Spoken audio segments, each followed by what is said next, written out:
On the Choose to Think podcast, I will encourage and empower you to engage and optimize your best thought life in practical, meaningful ways so that you can live day by day in joy, peace, and God's purpose despite all externals. This is Victoria, and welcome back to the Choose to Think podcast. I'm so glad you're here.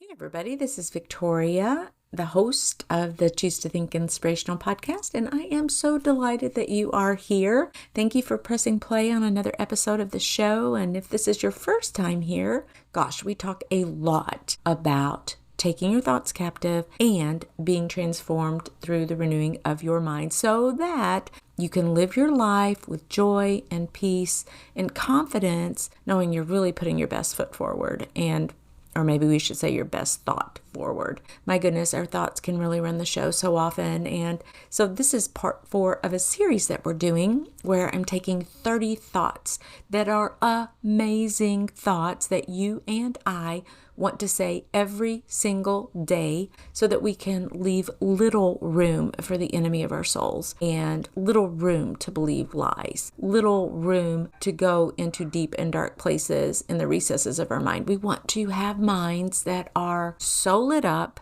with God's truth, which is living and active. We want to have light in our brains, if you want. I just want to see those fMRI scans that just really light up with where you're thinking. They can look at that. That's what we want to fill our brains with, who God says He is, who He says you are, what He says about your scenario. That's what we want to fill up our brains with truth, essentially, because otherwise it can be a really, really lonely road. And I promise that this needs to be practical because I'm such a practical person. I'm trying to help you connect the dots between your faith and the practical aspects of walking out your faith. So today's thought is God is always with me.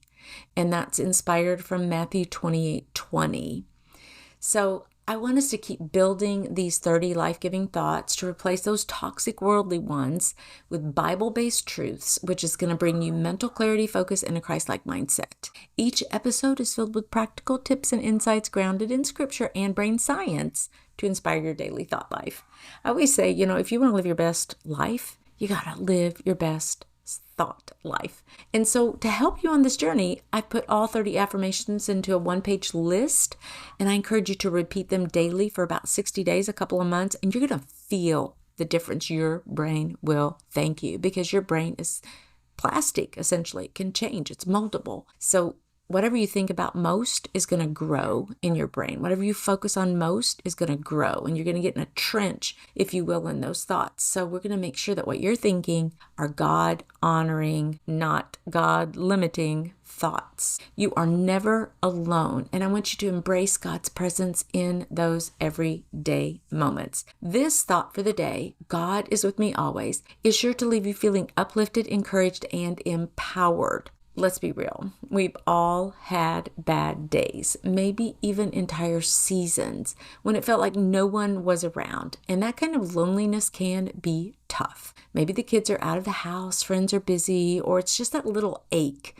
that shows up when life quiets down. Have you ever felt that? But here's the beauty. You don't have to tackle loneliness alone because truly, God is with you every step of the way. I love how St. Augustine, that wise thinker from way back, he put it like this: there is not a place in the universe where God is not. So that ought to be a little bit comforting. Wherever you are, whatever you're facing, He's right there, closer than a breath. Sometimes, though, it's hard to feel that when we're knee-deep in the messiness of everyday life. So I want to make this thought practical with a few tips to help you recognize and feel God's presence instead of to feel lonely in a way that's real and concrete. Tip number 1, talk to God out loud. I know it might feel a little funny at first, but try speaking to Him. When you're washing the dishes or driving in the car, start a conversation. Just talk about what's on your mind. This isn't a fancy prayer.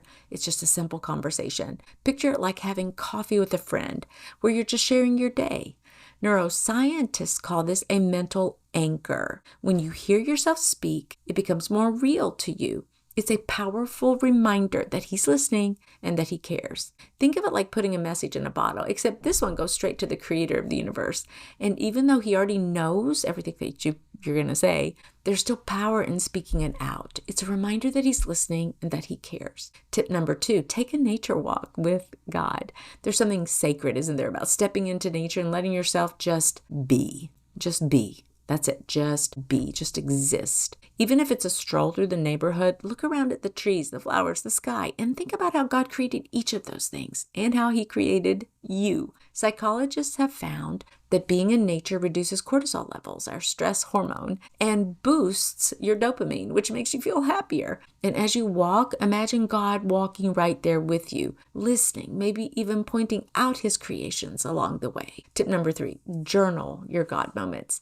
Grab a journal and jot down where you felt or seen God in your life, big ways or small ways. Did you feel his peace during a rough day? Did something beautiful happen that seemed like a, quote, God wink? Dr. Caroline Leaf, and she's a cognitive neuroscientist. I've talked about her a lot on the show. She says that journaling your positive experiences can actually rewire your brain. And that's what we're after. We're called brain changers for a reason. It's going to reinforce to your mind that God is active in your life, which can help combat those lonely feelings that creep in. Think of journaling your God moments as creating a little highlight reel of God's presence that you can look back on, like flipping through a photo album of good memories. Tip number 4, set up a daily God reminder. This can be as simple as setting an alarm on your phone at the same time every day with a message that says, God is with me. When that little reminder pops up, stop for a second, close your eyes, and take a deep breath. Let the thought sink in. You see, you're bringing God and his presence into your conscious awareness that way. Just like when you set reminders to take vitamins or drink water, this simple practice trains your mind. The more you reinforce this thought, the stronger that mental pathway becomes. The more you reinforce the thought that God is with me, the stronger the neural pathway becomes at your brain. Just a few seconds a day can make this truth feel more real. And here's a little perspective. C.S. Lewis, another wise soul, wouldn't you say, he once said, we may ignore, but we can nowhere evade the presence of God. The world is crowded with him. I love that. Hey there, wonderful listeners. I know many of you support the Choose to Think Inspirational podcast by sharing episodes with friends, posting on social media, and praying for this ministry. Thank you so much. But did you know you can also support financially? For less than $10 a month, you can help cover production costs and be a part of something truly special. Your support helps this podcast grow and encourages the hearts of Christ followers all over the world. It's safe, secure, and makes a huge difference. The link is in the show notes. Let's choose to think and shine the light of Christ together. I love thinking that the world is crowded with God.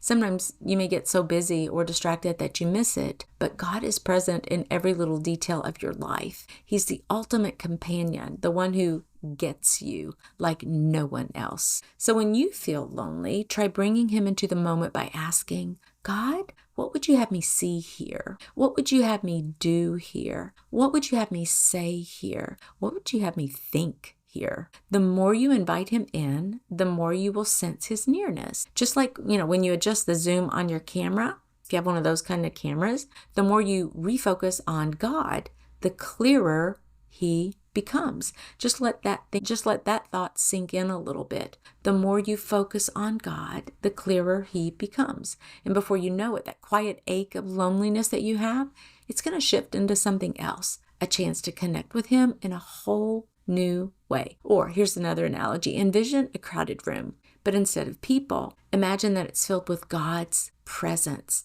that he's kind of crowding in on you. Isn't that an amazing thought? Let God crowd into all the lonely places of your heart. The more you invite him into your thoughts, in your moments, the more you're going to start to sense his nearness. And that feeling of loneliness, well, it's going to slowly become less powerful. You are not alone in this journey. And there is something beautiful in knowing and believing that you have him right by your side. So again, those kind of overarching things that you can do would be number 1, talk to God out loud. Number 2, take a nature walk with God. Number 3, journal your God moments. And number 4, set up daily God reminders. So those are like the biggies that you can do, and probably would be a good idea to get into the habit of doing those sorts of things. But here are an additional 15, my word, practical items or action items that you can take when you're in the slump of loneliness, or when you find yourself physically alone a bit more than you'd prefer. So these are like, okay, try these things and see what happens in your life. You can text or call a friend. Reach out first, even if it's just to say hello. Brighten someone's day and you'll feel instantly connected to. 2, volunteer somewhere. Serving others shifts your focus from loneliness to purpose. Again, what you focus on is going to grow. 3, do something kind for someone. Send a note, a small gift, or bake something for a neighbor. 4, join a local group or class. Get around others who share your interests. 5, pray for someone else's needs. When you focus on others, that's going to bring a sense of connection and purpose to your life. 6, learn a new skill online. Shift from that inward focus to creating or mastering something new. Here's one of my favorites. 7, exercise or dance it out. Physical movement is going to release endorphins and lift your mood. Try singing while you're at it, or get this, try pickleball. Pickleball may be your answer. If you haven't taken it up, come on over to the pickleball paddock. If you live in the Lexington, Kentucky area, come on over and you can be my visitor, my guest for the first time. You're going to love it. They have like classes for new beginners, but what's interesting phenomenon happens when people start playing pickleball. They begin to enjoy the camaraderie because it's such a social activity. They begin to feel better physically because they're exercising and they're moving. And suddenly they're de-stressing. You may sweat your guts out. I mean, you just sweat and sweat and sweat. And it's so good because you feel like you're just detoxing the whole time. It has been such a rewarding sport. And it's not that hard on your joints. And I mean, yeah, you get sore, but you're moving and it's just so good for your body. But if you want to stay connected, it's a great way because it's a club. It's a community of people who really love this particular type of exercise or movement. So think about pickleball. Number 8, create a cozy space at home. Do you have one of those? Make your surroundings comforting and inviting. Recently, we were in one of my son's home, and his wife has those little teeny like Christmas lights up, but they're the small ones, and they're like the clear or maybe the yellow cast light, and they're all up over her office. And I just loved it. And I told Jim, that's what I want to do in some little area of our home because it's such a soft light, but I don't know, it brings back good memories, I guess, for me. It's just sparkly and you feel so cozy and quaint. So I think I'm going to do something like that. Number 9, you can plan a virtual coffee date. Catch up with a friend over FaceTime or Zoom. Some of our friends, our family members, they live far away, but why don't you say, hey, I'd like to have a virtual coffee date with you, and then just connect with them. Here shortly, we're having a little mini retreat in my house with some dear ladies and friends, and it's just like, let's see, 1, 2, 3, 4, maybe 5 of us all together. And we're just going to spend 4 hours in my home. We're going to catch up. We're going to make our vision boards for 2025. We're just carving out that little teeny bit of time in order to be together. Another thing that I did recently with a friend I see maybe once or twice a year is that we go to the University of Kentucky. The Markey Cancer Center has a program for ovarian cancer screening. It's an amazing program. And so you can have it's a vaginal ultrasound in order to check your ovaries. And so one of my dear friends, that's our girls' day out event. And we only talk while, she drives to my house, then we ride together over to the center, and then we ride back to my house. She jumps in her car and she goes. And it takes maybe an hour and a half, 2 hours total. But that's our connect point. That's something that we do every year. And it's something I really look forward to. And it actually connects us together in a way that, if I didn't have her going and saying, okay, Victoria, tomorrow's our morning, that sort of thing, I probably wouldn't go. So that accountability is a great way to curb loneliness, but you have to step out. So plan something virtual, plan a coffee date, plan a retreat, just intentionally try to connect with a friend. 10, read a faith-based book. Dive into stories that inspire and remind you of God's nearness. 11, write a list of goals. Maybe you want to do your vision board too. Shift the focus from isolation to dreams and goals that you can work on. 12, cook a nice meal for yourself. That's always a treat, isn't it? And begin treating yourself as you would a dear friend. 13, find an online support group. Connect with others who share your experiences. Maybe you love to write. Join a writer's group. And, you're trying to publish that book. So come together with some other people online. Join a Bible study online. What a great idea that would be, to where you've got a set time every week and, you get to pour your heart out. You get to connect with other gals, other people who are going through something similar. There are so many online courses now. You can learn to watercolor. You can learn to make sourdough bread. You name it. You can crochet. There's so many opportunities out there for us now to actually find the support that we really need and to stay connected with other humans. 14, tidy up a room. Don't you love a refreshed space? Because what happens is that kind of decluttering, and by the way, I just recently went through all my closets. Oh my word. I got another huge black garbage bag of clothes that I have not worn in a year. And that included sweaters, t-shirts, long shirts, maybe some dresses and skirts, then jackets, and everything. I just ditching that stuff because why is it taking up space? And so what happens is suddenly I'm like, wow, that closet looks so much better. So if you don't feel like tidying up a room, putting up some of those little beautiful lights, maybe you just want to kind of work on a closet.